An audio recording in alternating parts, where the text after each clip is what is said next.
Hello, day 56 of meditation, and today was actually quite a peaceful day. Even though we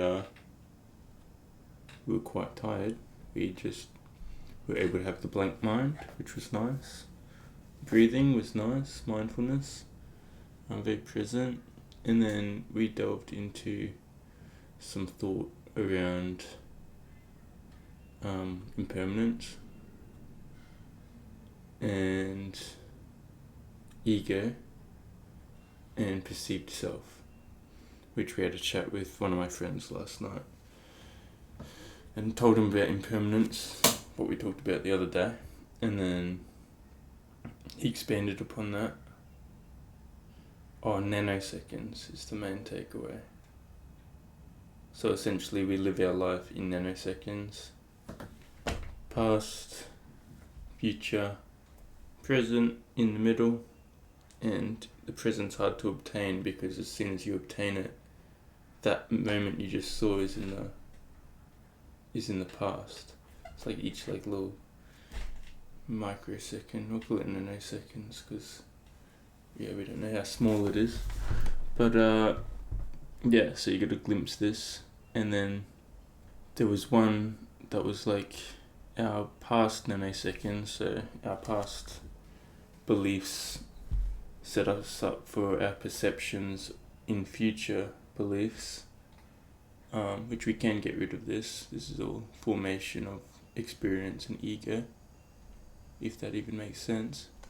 But so everything that's happened up till now, all our nanoseconds up until now, say we go out and have a heavy weekend drinking, we feel horrible the next day, then if we're to do it this weekend, then we have that preconceived idea, it's like we're gonna feel horrible the next day, and we can build that feeling within ourselves beforehand, even though technically we don't know.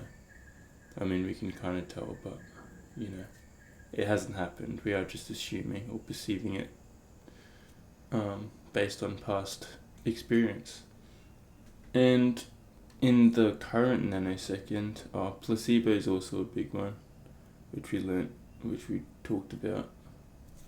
Placebo essentially meaning you can alter your state of mind depending on how you perceive something to be. Pretty much how you're perceiving something to be. That's a good way to put it, I guess. So we had this really old vape, and as you know, we all love vaping. It was extremely old, and when we had this vape, this was last night with my mate, it made some weird noises and burnt our throats. It was horrible. We just tried it once and just tossed it away holy. And it was treating us poorly to begin with, but then about 5 minutes later, wow, it's actually healing us. All just placebo, or is my mate doing it? But it's all just placebo, and then you hype it up. You're yep, feeling amazing. It's like medicine, And then you build this facade in your mind, but this facade or this depiction you make of it determines how you feel in that moment based on placebo, which is interesting. And the last one was nanoseconds in this moment can alter they do alter your entire life in the future. Each moment you have, because each moment you have, each nanosecond you have, you can have a thought pop up, which can determine you to go one direction. You can have a thought pop up that alters your life completely in the moment, because then it delves into more thoughts, because technically in that thoughts are before us as well, so we experience the thoughts. You can also have events happen in the moment you're in to completely alter what happens, and each second of every day is completely, or your whole life is kind of completely altered by each moment you participate in right in this moment. So yeah, and you can alter. You can decide in a snap of the fingers to completely alter your destination in life or what you want to do, or like, you can alter your life in a heartbeat, in one of these moments, to start pursuing healthy habits. Yes, it's harder than just being like, yes, this is my decision, but we're saying we have that potential within us to alter in a heartbeat. So with our present nanosecond, we can completely change. Anyway, live presently. That's essentially the moral of the story, as we said last time. And take care. Yeah. Hello, it's kind of day 57 of meditations, and it has been 3 days since our last meditation. And over those 3 days, we indulged in quite a lot of dopamine hits, including games and other indulgences. And we did not do any work towards Ponder or anything else over the weekend. And there was 2 choices, and that was either to feel guilty for not getting anything done, or to be at bliss in the moment and kind of treating it like a holidays over the weekend. And yes, we came to this thought, and obviously we chose bliss. And this was realized in meditation today, because today we're feeling very tired, we'd say, and not 100% with it. Like, our head's definitely lost a few brain cells over the weekend, so yeah, it's probably at like 20% right now, which is like meh. So yeah, in the meditations, we're kind of like, okay, so in the good times, well, not even good times, in the fun times when you're just mucking around having fun, you can either choose to be guilty or you can choose to be at bliss and happy. So you choose bliss and happy. And then in these times as well, when we're meant to be working, or when we are working and we're feeling tired still and not fully with it, you can either be like, I'm feeling lazy, I'm feeling out of it, I don't feel like working, and the day's not enjoyable because we're working, even though it's not really work, it's kind of fun work, I guess. Personal work, creative work, which makes it better.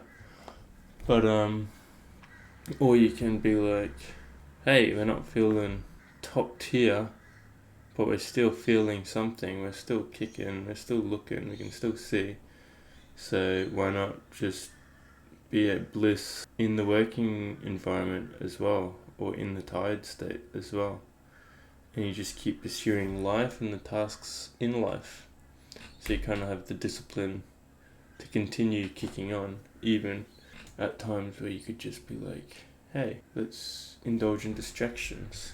Which could be very easy because we downloaded Path of Exile 2 yesterday. And that is looking at me quite intensely. It wants to be a good distractor. But we'll still stream and get stuff done. So moral of the story of today's meditation. Or I guess when you're not meditating, 3 days off meditation, you can definitely lose touch with that meditation. But with meditative experience, you can flick into the present and notice it throughout those 3 days still, which helps. But you do notice you lose a lot of touch with it with 3 days off meditation after meditating every day. And it's not like we didn't try to meditate, we tried, but we were just like so out of it. So yeah, the moral of the story, be happy during happy times, or be happy during comfortable times. Yes, don't feel guilty for being comfortable, but at the same time, know how to switch off that comfort and come back to reality and put in the work when you need to put in the work, and be happy to put in that work when you're putting in the work as well. And just because you've been comfortable doesn't mean you can't switch back into gear when you need to. Don't sit idle in comfort for extended periods of time. Although I said don't feel guilty. Don't feel guilty when you are there. You will start to feel even more guilty probably. Depending on your mindset. No, that's a bit of ramble, but some monks love to sit idle their whole lives. But it's not like they're not doing anything. They're exploring ideas and everything. People need stuff to do. But yeah, know how to snap out of comfort and snap back into reality and to do what you need to do. But have a positive mindset getting back into that as well. Because it's a lot harder to snap back into reality, snap back into work, if you're like, oh, I'm tired, I've had so much fun lately, I want to just keep having fun. And then you reject having to do the work and you delay it and you go participate in more dopamine addictive behaviors. So yeah, that's the moral of the story. Be happy all the time, but still get the job done. See ya. Day 58 of meditation. And today we thought about a few things. The first was if you over expend yourself on dopamine hits and overindulgences, then yes, it becomes a lot harder to kick back into gear when you decide to kick back into gear. This probably equates to the extension and the amount to which you indulged. So yeah, that was one thought.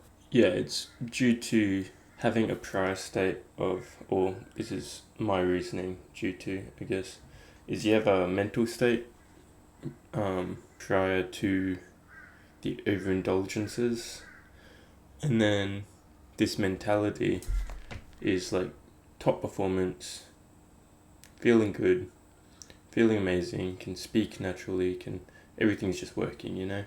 Then you can overindulge for a period of time, ramp up that dopamine within your brain, and then you get to here and your brain's not working like it once did. You can't communicate, you can't acknowledge people or do things to the same extent you could prior to the dopamine hits.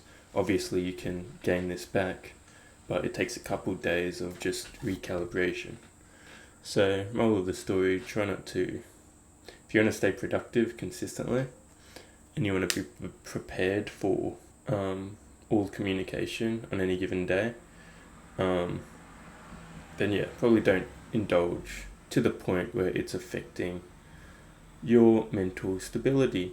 Another realization, which meditation today was so good because it was a proper meditation again, and we were peaceful and becoming present, and we could feel the mind slow down to a great extent, to the point where we feel present once more after like 4 days of not being present. So yeah, it actually feels really good to be back in the present state. We delved into sadness and happiness to a small extent, essentially saying like our goal right now, or at least as far as I know for people, is we're not getting rid of sadness. Like they say, okay, so to be happy, can we be happy without being sad? Or is it like a Richter scale, like it flows along a chain and where certain depictions, happiness and sad, depending on the day? Yes, well, we're thinking, yes, you can technically be happy without experiencing or without feeling sad, but it's not really about getting rid of sadness. It's about coming into acceptance of it. So it's very hard to always be happy, as everyone knows, because at times we just feel sad. Sometimes there's reason, sometimes there's not. And in this sadness, we can either compound it by dwelling on it, by falling into it, blaming it, by expanding upon it. I feel sad. This is why I feel sad. Now I feel more sad because now I can't do the things I want to do, which makes me more sad. Now I'm miserable. And we compound it. So the first step in, I guess, obtaining not complete sadness is to figure out when you are feeling a bit down and sad. Recognize it, but don't fall into it. We more have to come into acceptance of that current state we're in, and then just pursue our day with the fortune of the gift of life. We're still breathing, we're still kicking, we're still moving, we can still do stuff. Yes, our mental is a little down, but we can still move forward. And we just got to pursue this sadness with acceptance. Be like, okay, I'm feeling a bit down. Here are the reasons why. Or you don't even need to say the reason. You can just be like, I'm feeling it. Let's not delve into it. Let's not let it completely ruin our day. Let's siege forward, do what we can do, and just be in acceptance of that underlying feeling. And if you can become present with this, or when you come into acceptance of this, sometimes it can, that's where we nullify the sadness and we begin to form this more happy state on a consistent basis. Because when we're in acceptance of the reality, we're in acceptance of how we're feeling and what we're doing and stuff before us, the reality that we live, then naturally we're more at peace, then naturally we're more happy as well. So, moral of the story today, just probably don't overindulge, and if you do, know that yes, it might be a little difficult to kick back into gear. You might feel a little down, but do it anyway. Just kick back into gear on whatever state you're in. And 2 is to come into acceptance. If you're feeling sad, or if you want to obtain more happiness in your life, then don't compound sadness. Don't think upon your sadness and dwell in it. Come into acceptance of it and pursue your life, whether you are sad or not. It's drive over motivation. You probably heard it before, motivation being, oh yeah, I feel good, I feel motivated, I'll do stuff. Drive being, I feel good, oh, I feel like shit. Guess what, we're still gonna do stuff. So, yeah. Anyway, day 58. See ya.